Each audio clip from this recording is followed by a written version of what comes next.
So I feel like this is one of my more hot takey type videos in terms of things, but at least it's only the mention of 5 different people. So we're going to see how this goes. I definitely have more thoughts in terms of this particular topic, so this may not be the only video that I upload in this respective series, but we'll see how it goes. Hi everyone, my name is Rose, also known as TA Summers. Welcome back to my channel.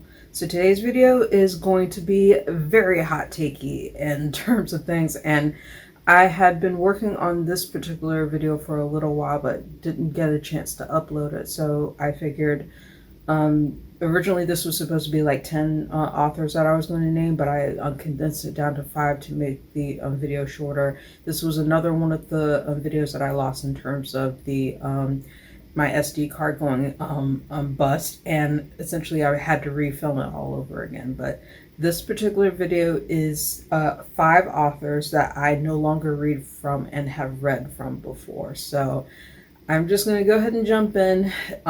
Some of these may not be a surprise to anyone who has followed me for a significant amount of time, whether that's on Goodreads or my blog or what have you. But yeah, let's just go ahead and jump in. So the first author that I'm going to mention in this authors I no longer read from but have read before is Jamie McGuire. I'm not going to spend too much of this video talking about the way that Jamie McGuire is a garbage human being. I think you can probably get that from a number of different videos on BookTube. Reach with Rachel did an excellent breakdown of a lot of the controversies that Jamie McGuire has been in with respect to the bookish community in her Authors Behaving Badly series, and I'll post a screenshot for your reference as well as a link to that video down below. But some of us who have been in the reading community for a while already know, and I knew from quite some time ago in terms of things, in terms of the bad behavior that Jamie McGuire has engaged in. But what I want to talk about in this respective video is essentially my experience, my floating dumpster fire experience with her books, of which I've read 10. And that may surprise some of you. I'm like, Rose, you read 10 of her books? How did you manage that? How did you survive? Still don't know.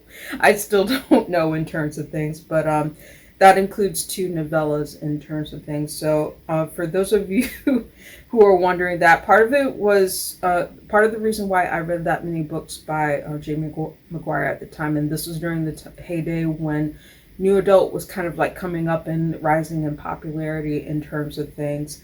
I had a reading buddy back in the day, like who I used to have like different lunches with and things like that. We used to discuss a lot of like different books that we were reading at the time, and both of us were kind of just getting into New Adult in terms of things. And we had really productive discussions on all the books that we read, like from various authors, whether it was Colleen Hoover, whether it was Kay Tucker, whether it was Kara McCormick, whether it was Samantha Young, whether it was just a number of different, Tamara Weber was another one as well.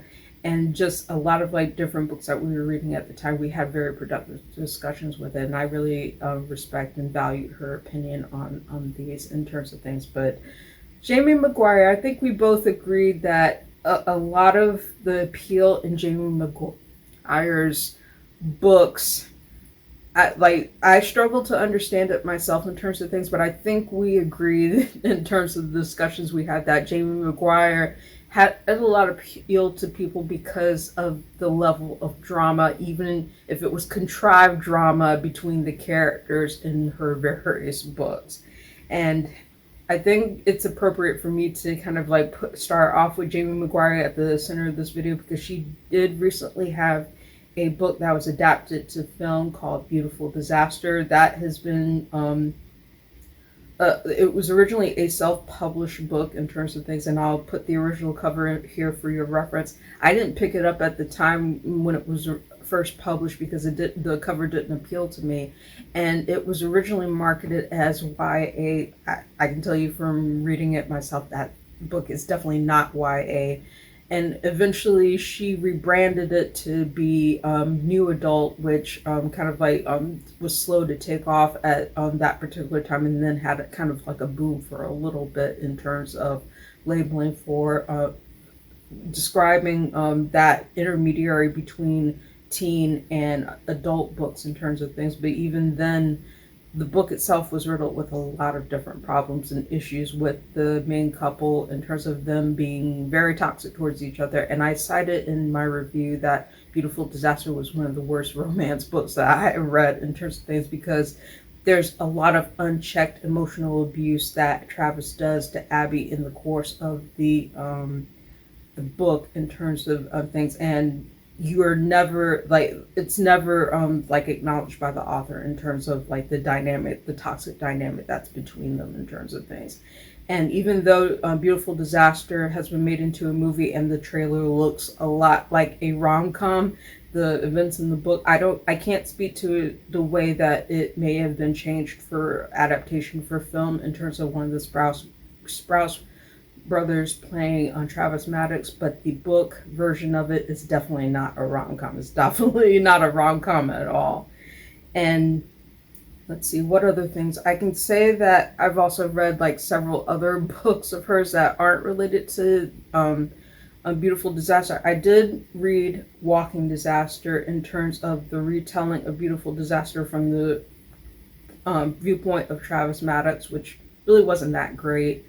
And then I did read 3 of the Maddox Brothers series, which that definitely, which followed Travis's brothers in terms of their respective relationships, and it felt like carbon copies of like different plot points, just with different elements in terms of these different characters, including one of them which had a biracial heroine that was white and Asian, and one of the Maddox brothers basically tries to woo her by making racist, stereotypical comments towards her in terms of things, which did not make sense to me whatsoever in terms of things. It was just so contrived, and I could not. It was terrible in terms of how it was portrayed. And then even when I tried to look into other genres that Jamie McGuire had written in, I read Red Hill, which was supposed to be a zombie novel, and that ended up being contrived relationship drama with the backdrop of zombies, which I could not get into. It was just terrible. And then also I tried reading the sci-fi romantic drama of Apollonia, which first problem with that book was that the titular character Apollonia was barely in the book. That's like, that drives me up the wall in terms of bookish pet peeves, when you name a character or like the book after a character who barely appears in the book. So I was like, what is the point?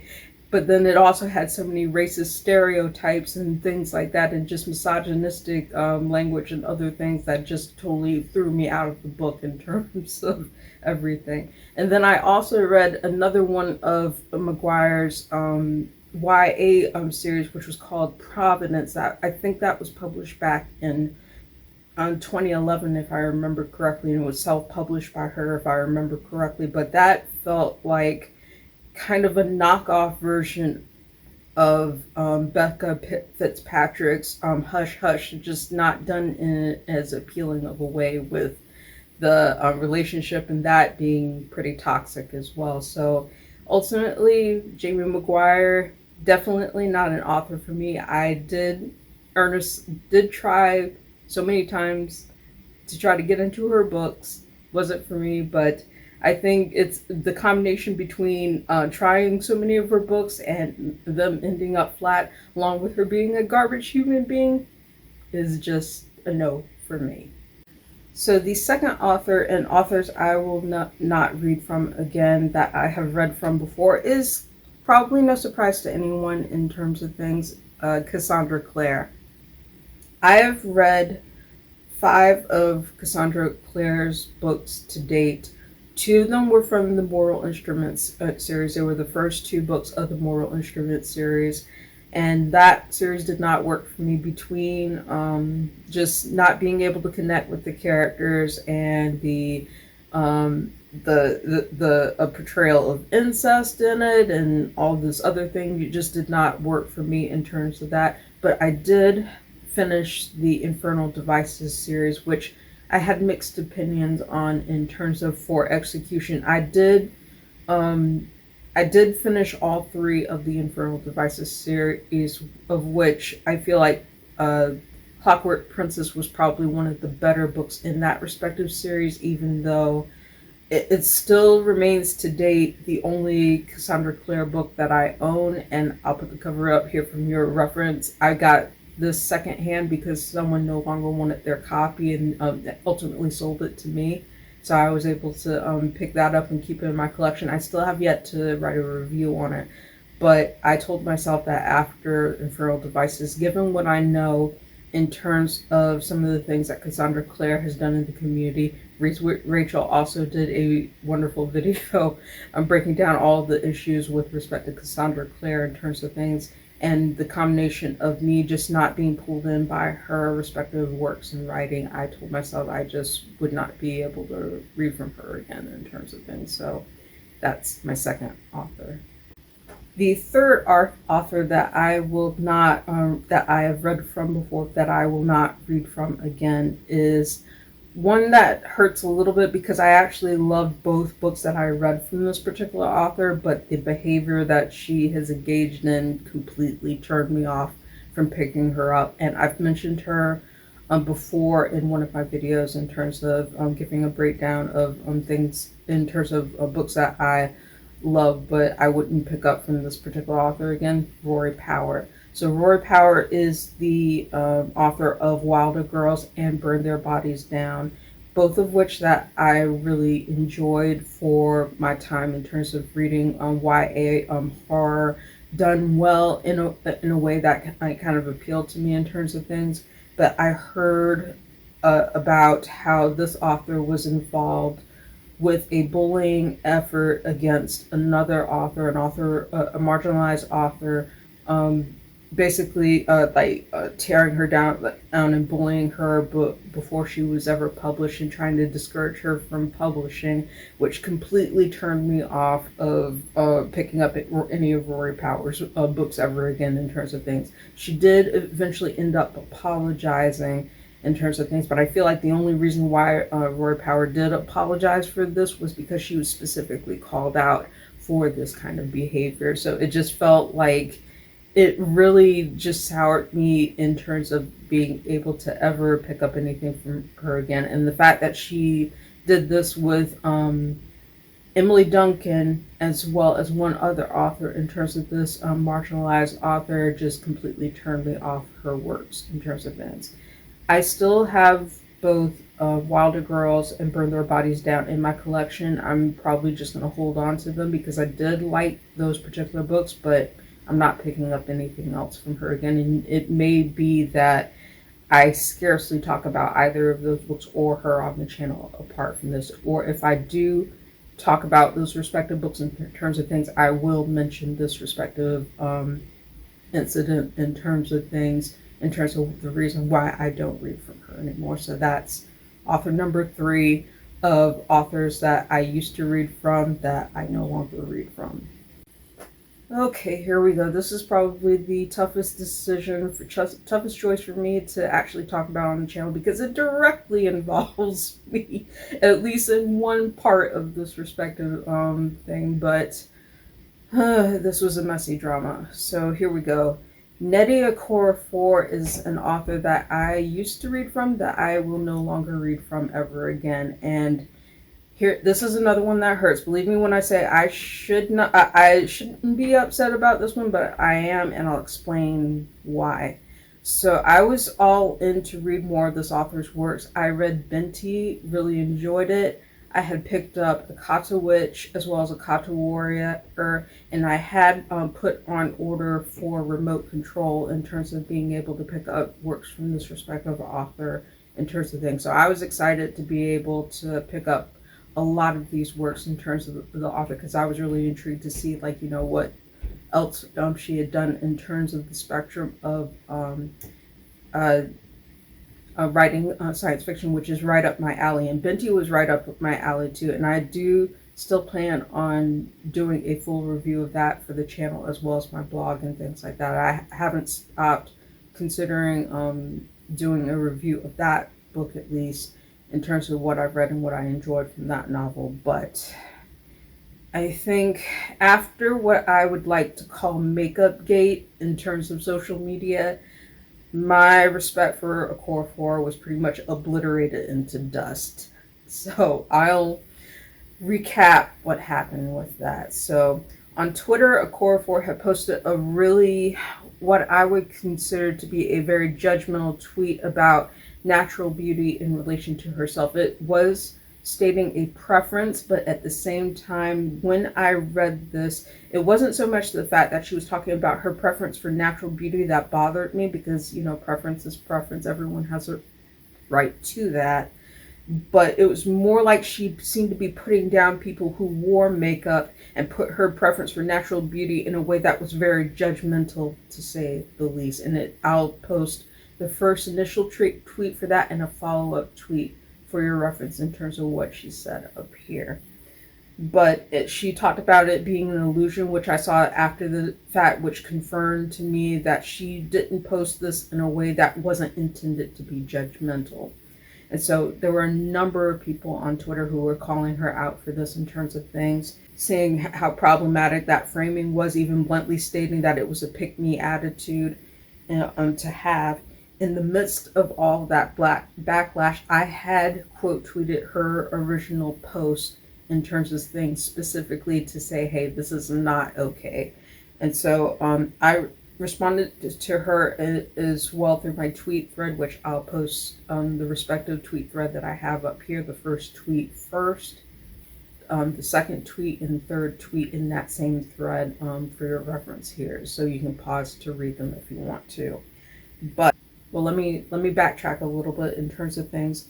The reason why I responded in terms of this was that, for full disclosure, I do wear makeup. You see the eyeshadow that I have on my eyes in terms of things. And you can see in my response, I talked about like the fact that I wear eyeshadow for personal expression and freedom of expression in terms of things. It's just a way for me to express my personality and things like that.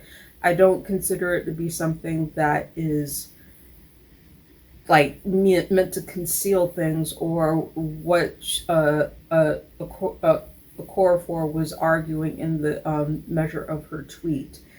But I can understand the critique of Eurocentric beauty standards and the commercialization of beauty, and which is a valid critique to have, and I would have understood it if Okorafor had been distinctly critiquing that alone. I would have absolutely understood that and not even have issue with it, because I feel that does need to be called out in terms of things.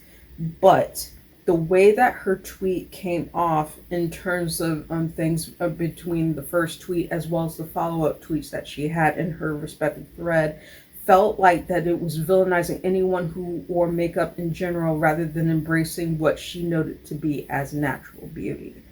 And the other reason that I responded to this was also because Okorafor has so many followers who can see that very judgmental tweet and be harmed by it. Like, the thing about it is, it's like, you know, people have the right to their respective preferences in terms of the way that they personally express themselves, whether that may be through makeup, whether it be how they dress, what they decide to do in terms of things. And you can even see that in my original tweet in terms of stuff is like, you know, what makes you feel beautiful is beautiful, and you should be able to embrace that and be proud of it without judgment.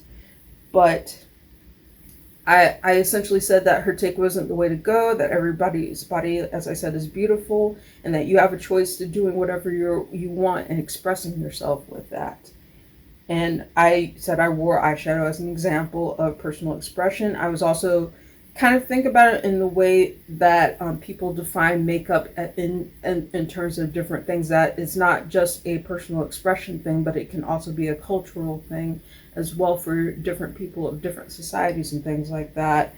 And like, you know, how it is for like, you know, like Native and Indigenous cultures in terms of wearing different styles of face paint and piercings and things like that. And since I'm part Native myself, that's something that's important to me also. And Also henna tattoos from Indian culture as well in terms of things. So I think the way that people define makeup can be different depending on the culture you come from. But you know the way that like I can see why how the critique of makeup is in terms of different things, because especially when it comes from the narrow perspective of adhering to just one standard of beauty, aka Eurocentric, or concealing culture where people are made to feel less than because they don't conform to a certain standard. That I can completely understand, and that's worthy of critique. But that is not what Okorafor was really saying, like in terms of the juxtaposition of these respective tweets. Of course, this did not bode well in terms of things because Okorafor shocked the ever-loving heck out of me, not only by responding to my tweet, but basically telling me to get the F out of here.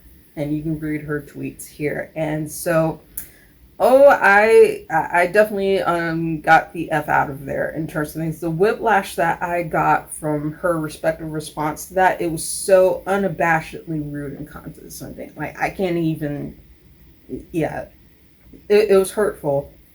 I was not expecting that, and I'd followed her for a while in terms of things. I had never seen her lash out specifically at other people like that in terms of things, whether it be the Twitter algorithm or things of that nature, like in terms of things. I had been following her like in terms of like, like Hugo stuff, being nominated, winning, things like that, like, just generally celebrating certain things, that accomplishments that she had and that kind of thing, and just, but this completely changed my viewpoint of her. So I essentially, I knew that she had some hot takes, and I did not see those respective hot takes in terms of things, but I did not expect it to be like that. That's so judgmental and condescending. So I realized, like, personal responsibility, like in terms of things, is important to me. I realized that I did hurt her somehow in my totally non-judgmental tweet somehow, and I apologize, as you can see here. But at the same time, nothing about my response was, intended or had any communication of being disparaging or condescending towards her or her preference. If anything, I affirmed that her choice is valid. Just don't put people down when it comes to, like, what they choose to do with their bodies and things like that. It's personal expression. Like, there's nothing wrong with that. There's nothing wrong with that at all. And,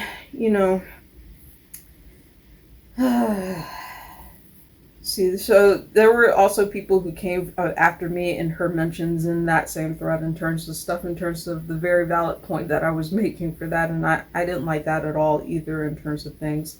So I bounced out of that conversation very quickly. You can see the third tweet that I posted, like, in terms of things there, because it wasn't intended to start an argument at all. It was just making an observation and saying, hey, please don't be condescending or judgmental in terms of what people's preferences are.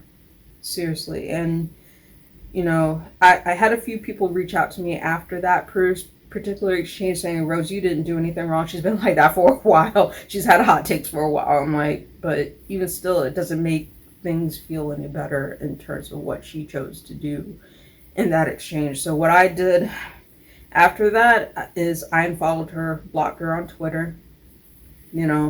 I locally donated my gently used copies of Akata Witch and Akata Warrior. I canceled my order of remote control, which that hurt as well to do. But, I just, when someone does that kind of thing and makes that kind of judgmental thing towards people, that's hurtful towards them, and just, it's fine to have your preferences, but when you do that kind of thing in terms of stuff, it leaves an impression, and it certainly left a negative impression on me, as well as other people who were responding to that and said, hey, this is not okay. But I am going to review Benti on the channel eventually when I get the opportunity to do so, and that'll be coming down the pipeline at some point, but I will not be reading anything from Nnedi Okorafor in the foreseeable future or anything else like that. I did read from her, but I will no longer read from her. And the final author that I'm going to feature on this list is also one that I have read extensively from, probably even more than any of the authors that has been on this list, just for the sake of time. She is a very popular YA author who I think by this point, like, a lot of people have heard of what happened in terms of what this person did in the spectrum of things. I'm going to talk about Sarah Dessen, and essentially I'm not going to recap too much about what Sarah Dessen did in terms of things, because there are other videos that kind of go into the like the issues with respect to what happened during that fallout, and I can link down in the description for your reference. But this is an author that I have read for years, whose works I've liked, loved, even shed tears over. Like, you know, like, she writes, I think all of her books have been intended for teens in terms of things. I loved Just Listen, I loved Dreamland, I loved The Truth About Forever as some of her my favorite titles from her specifically. She writes contemporary teen lit arguably well, with some caveats that I think were noted in terms of like the comparisons, in terms of like people critiquing her works in terms of things that she could do better on in terms of things. But as far as what she did to Brooke Nelson, I am no longer reading any of her work in terms of things. I have seen my share of author dust-ups in the community for many, many years in terms of being a book blogger, book reviewer on Goodreads, and even budding YouTuber as I hear. But that was one of the worst exchanges that I have seen in terms of things. And I wondered in terms of the aftermath of that respective fallout, because I came in a little bit later from where it initially happened in terms of things. And I saw so many prominent authors like jumping to the fence and jumping down the throat of this young woman. And I'm like, what is wrong with y'all? What is wrong with y'all? Like, why would you do that to a young woman who was simply like expressing her opinion about a book that she didn't feel was appropriate for her college a reading program, in terms of things that happened 3 years before that particular article was written, that was already done and dusted in terms of, you know, the judging and the selection process for that respective book. And to be very clear, Sarah Dessen was not entitled to be named as a part of that reading program. It was by invitation for the student community, for the student body for that particular university, and they chose Bryan Stevenson for his work with incarcerated Black men who are on death row, and his book Just Mercy, which made sense in terms of the real world applications for it.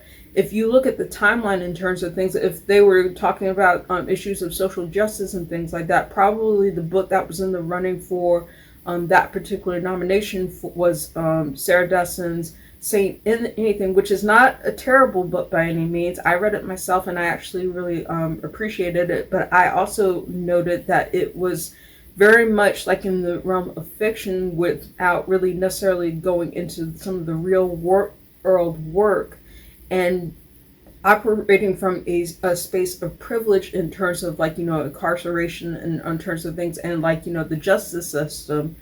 And it really didn't have the same kind of level of resonance that Bryan Stevenson's work and Just Mercy did for that respective university program to select that particular book.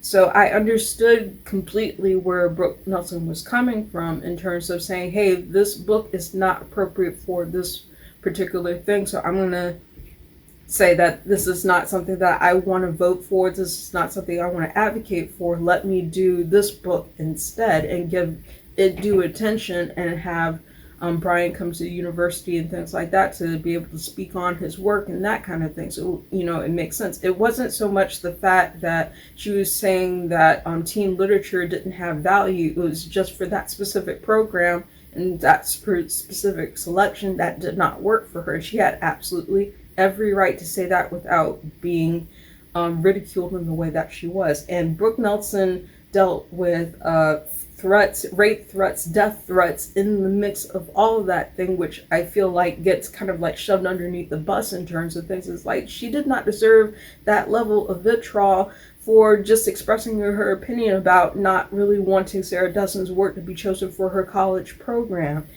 And I don't understand how so many people, even to this day, still shame Brooke Nelson for that choice and for simply expressing her opinion, however strong it was and however what tone it was. No one had the right to do that to Brooke Nelson whatsoever. And the fact that Sarah Dessen participated in that, she's supposedly against cyberbullying and things like that. She was the perpetrator of one of the worst cyberbullying examples that I have seen in the bookish community in a number of years, for a number of years.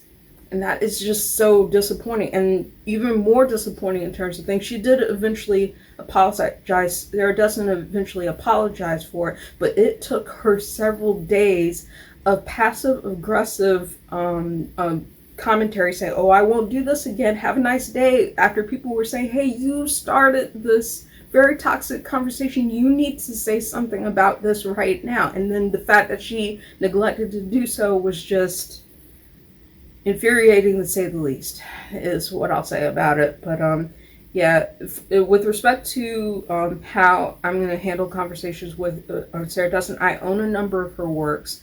I recognize the contributions that she's had to YA literature. I may talk about some of the books that are in my collection, ones that I've read, as well as other ones that I've read, but in terms of reading future works from her, I will not be picking up any future works from her in terms of things because of that respective incident. And I will, like, in the context of talking about her work for future videos, whether it's in the context of YA literature and things like that, I may be referencing, like, books that are similar to it and that kind of thing in terms of what she's written. But I cannot promote her work in any capacity or reference any of her work without thinking of this respective incident. So this is the last author that I'll name for authors where I've read their work, but I will no longer be picking them up due to this respective reason. So that is it for my respective video. 5 authors that I am no longer reading but have read before. Thank you for watching. If you like this video, please give it a thumbs up, hit the subscribe button, and hit the notification bell to be informed of when I post new videos. Thank you again for watching. I hope you have a wonderful day, and I'll see you next video.